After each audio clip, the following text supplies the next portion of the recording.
First, we have to understand what the why is, right? It's a purpose, cause, or belief. That's the reason why the organization exists. It has nothing to do with your product. Your product is the physical way in which you bring your why to life. So if you have your product or service in your statement of purpose, you miss the point, right? So like my why, for example, is to inspire people to do the things that inspire them. So together, each of us can change our world for the better. It doesn't say what I do to bring that to life. That's the reason I get out of bed in the morning. A why is fundamentally an origin story. It's where the organization comes from. In every organization we work for, someone or a small group of people were the founders. Every single organization was founded. And the question is why was it founded? What was so important that it was worth the overwhelming odds of failure to start an entirely new business, as opposed to just getting a job and doing just well, just doing just fine there, stirring the pot if you need to? What was so important that a new organization had to be founded? What problem were they trying to solve for? What solution didn't exist at the time? And if you go to the drive that inspired remarkable risk amongst the founder and the founder's friends, who were the early employees, the question is how are you bringing that to life today? So whether it's a new company or an old company. So like take the Walt Disney Company, for example. Great example. Walt Disney started Disney shortly after the war, coming out of the Great Depression, coming out of the war. And it was a time of high stress. And literally his idea was an escape, a place to leave your problems behind. And when he started with the cartoons, it was a few minutes of relief. And then it became feature-length films, which he pioneered.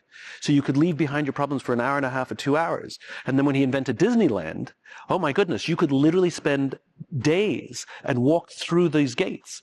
And if you ever go to a Disneyland or Disney World, you'll see there's a Mickey Mouse statue with a plaque, which Walt Disney wrote, that behind these gates you leave behind and you join the magic, blah, blah, blah, which he wrote in the 50s.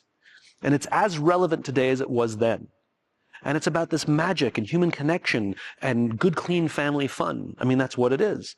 And when Disney adheres to that, they're a highly successful, innovative company. When they abandon it, they struggle like any other company struggles. So in the second term of Michael Eisner, Eisner became obsessed with world domination. That has nothing to do with good, clean family fun or leaving behind the stresses, your problems. And you saw what happened at Disney in those years. They couldn't attract top talent. We started lumping Disney in with just another big corporation. It wasn't the exception. Mm-hmm. And then when Bob Iger and Tom Staggs took over, they went back to the roots. And they looked at the portfolio of Disney and they said, are we staying true to ourselves? Meaning, are we staying true to the vision of our founder, why our organization was founded? Doesn't matter what products we make. Are we staying true? And they looked and they saw that Disney owned a production company that produced films like Quentin Tarantino films. That's not good, clean family fun. They owned a music label, a record label that produced death metal albums. One of the bands was called World War III. These don't sound like Disney things. And so even though they were profitable businesses, they sold them off. And if you've noticed, Disney does not own a casino on the Vegas Strip. Can you imagine how good it would be? Star Wars, Marvel, like I would so badly want to stay in that hotel, but they'll never do it because gambling is not a Disney thing. It doesn't make sense.